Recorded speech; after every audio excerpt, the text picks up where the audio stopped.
Welcome everybody to Communication Styles. Here we'll be looking at Chapter 5.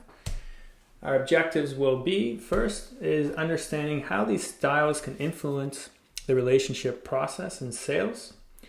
Then we're going to identify two different dimensions.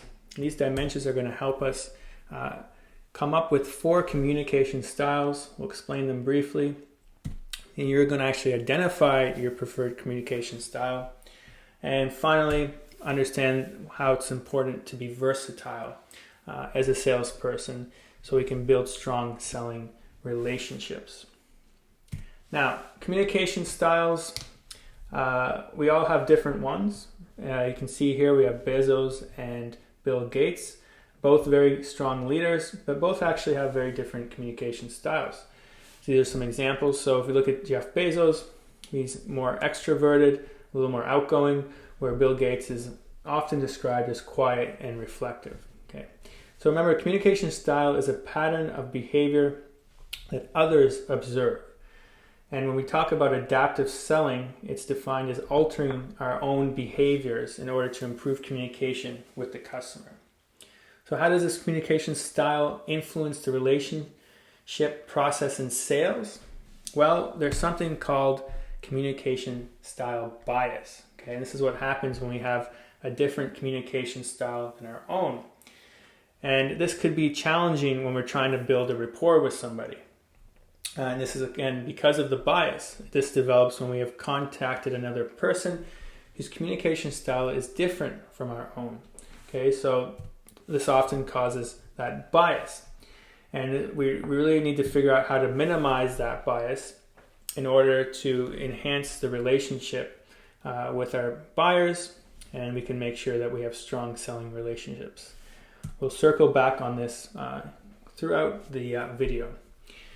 Now, in terms of principles, it's really important to understand one specific principle, is that this is a style. Okay, so because it's a style, we can change it, we can adapt it. Okay, so it's really a way of thinking and behaving.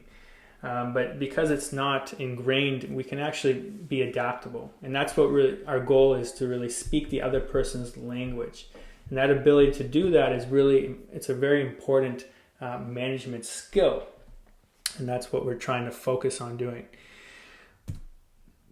Now, let's actually take a look at the communication style model so we have a better understanding of what we mean by these styles. Now, the first continuum, okay, is the dominance continuum. Okay, so you can see it's going to be a range from low to high, right?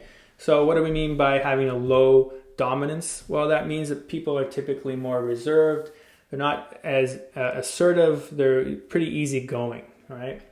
Whereas if we look at the high sort of scale, that's where people are more decisive, more opinionative, typically more self-assertive, more vocal. Right? So again, this is going to help us understand the different styles. But first, this is our dominance continuum. Now, speaking of understanding, it's important to understand yourself and where you perceive yourself. So what is your dominance indicator? Take a moment, pause the video, and fill this one out. This will help us understand your own communication style. All right, you've done that. Now let's take a look at the other continuum. So we had dominance. We also now have a sociability continuum. Okay, so this is the second step in determining the most preferred communication style. When we look at the sociability continuum, we see again we have low to high. Okay, so what does it mean to be high? Well, it's really an indication of a person's preference to interact with someone else. Okay, so they're usually more freely, they express themselves, their feelings more voluntary. Whereas if you're on the lower is more of an indicator people desire to work in an environment where a person has more time alone. They also like to have more control of their feelings. Okay, so again, these two continuums are going to help us understand the 4 styles. And again, we want to understand ourselves. So take some time. Where do you perceive yourself on this indicator? Are you more social or less social? All right, you've done that. Now we can actually put these two continuums together, and we can start looking at the 4 communication styles. First, let's look at the emotive style. So you can see emotive is high sociability and high dominance, right?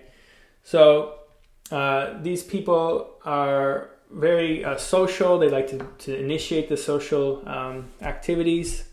An example would be someone like Jimmy Fallon, right? So he's obviously a talk show host, so he likes to communicate with other people. He's very emotional, personable, spontaneous. Okay, these are sort of the adjectives you would describe somebody in this type of style. So again, think about it in terms of, well, who you are, but also in terms of when you're selling to someone, if they're very emotive, how are we going to adapt to that type of communication style? Then we have the directive style. Okay, so this, again, they're still high dominance. They share that characteristic, but they're often more on the lower sociability. Okay, so these people seem to be a little bit more busy. They give the impression that they're not listening. They're more serious. Okay, and they really like they still want to maintain control. Okay, example would be a governor, a senator here. We have Elizabeth Warren. If you haven't heard her speak or see her in action, she's very directive. She's very opinionative, very demanding and frank, a little intense, okay? Might be seen as aggressive, but again, very directive, right? This is what we mean by that. And again, there's no right or wrong. This is just understanding someone's communication style, and very important. If we're going to try to get along with someone like this, we're going to try and sell to someone like this, we have to understand what their style is. Then we have the reflective style, right? So again, here, just like directive, they are low in sociability, but they're actually very low on the dominance level as well. So they don't really need to be in control. But they are very precise. Okay, they spend a long time making decisions sometimes. They really want to understand all the facts. They're really interested in the details. Now, they might come across as someone who's difficult to get to know. They might seem to be maybe uninterested. Okay. An example, maybe Elon Musk might come to mind, right? So he's obviously very precise and scientific. But at the same time, he doesn't always come across as somebody that's very social. He does ask a lot of questions, but he's very disciplined.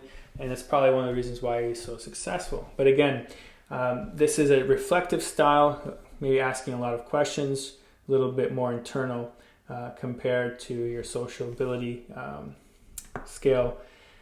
So, and finally, we have the supportive style, right? So supportive, you can see they're going to be high sociability, still have the low dominance, right? So they're really interested in other people. They like to listen. They're usually quite quiet, but they're still around people. They're still listening to other people. Okay, so but they usually try to avoid power. And again, just another different type of style. They use Lady Diana as an example. And I know she's a sort of an old example, but just think of somebody that's very sort of relaxed and patient. Okay, so very patient people, very sensitive, warm, kind type of person. Okay, so again, if you're selling to someone like this, really important to understand that so that we can adapt to that style. Now, when we're reflecting on our own styles and we understand who we are, we can also recognize there's some strengths and weaknesses to all these styles. So, for instance, ideally you want to stay in that sort of green zone, okay? But sometimes we get into that excessive zone. So sometimes, some strengths can become weaknesses if they're a little too extreme. So for instance, if you're a very detailed-oriented person, that's great, okay? But if you're too detail-oriented, you're too obsessed with all the details, you might kind of lose out on the big picture, right? Just like if you're a directive person, you might be very, very serious, which is good. But if you're too extremely serious, that could be detrimental as well. Okay, so it's important to also understand sort of the strengths and the weaknesses, okay, of each style. So, how do we minimize that communication style bias, right? We talked about what it is to have that bias, typically when we have two different communication styles interacting with each other. Okay, so we're circling back to our book.